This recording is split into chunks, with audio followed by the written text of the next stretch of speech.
আমি রয়েছি জাহাঙ্গীরনগর বিশ্ববিদ্যালয় সিনেট হল, যেখানে মূলত নির্বাচনের প্রধান কার্যালয় অবস্থিত। এখান থেকেই মূলত পুরো নির্বাচন মনিটরিং করা হচ্ছে। আপনারা দেখতে পাচ্ছেন এই সিনেট হলে, অর্থাৎ নির্বাচন কার্যালয়ে এখানে উপস্থিত রয়েছেন প্রধান নির্বাচন কমিশন সহ পুলিশের ঊর্ধ্বতন কর্মকর্তারা, এবং উপস্থিত রয়েছেন এই বিশ্ববিদ্যালয়ের প্রক্টর সহ অনেক কর্মকর্তা। তো আমরা এখান থেকে মূলত যে জিনিসগুলি দেখতে পাচ্ছি সেটি হচ্ছে পুরো বিষয়গুলি মনিটরিং করা হচ্ছে, এবং বলা হচ্ছে যে এখান থেকে যত অভিযোগ অনুযোগ এবং সবকিছু তারা দেখছেন। শান্তিপূর্ণভাবে নির্বাচন অনুষ্ঠিত হচ্ছে।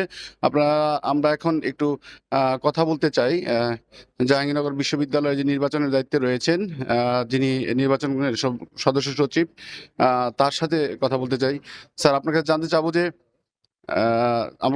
যে এই পর্যন্ত কেমন ভোট পড়ছে এবং ভোটের পরিসংখ্যান কত?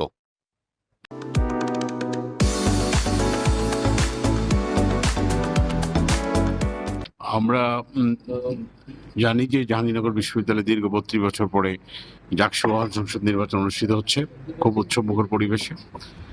স্বভাবতই আমাদের শিক্ষার্থীরা আজকে তাদের ছাত্র জীবনে, স্টুডেন্ট লাইফে, বিশ্ববিদ্যালয় জীবনে একটি অন্যতম একটি দিন। তো তারা আমরা দেখতে পাচ্ছি যে উৎসবমুখর পরিবেশে ভোট প্রদান করছে। তবে আমরা যেটা আশা করছি, আর কিছুক্ষণ পরে 12টার পরে সেই ভোট পড়ার যে রেট আছে সেটা আরো বৃদ্ধি পাবে। আমরা দেখতে পাচ্ছি যে ধীরে ধীরে কোনো কোনো হলে, বিশেষ করে শিক্ষার্থীদের হলে অনেক বেশি ভোটের যে টার্ন আউট। তা আমরা আশা করি যে আমাদের এই নির্বাচনে 70 থেকে 80% বা 85% ভোট কাস্ট হবে ইনশাল্লাহ।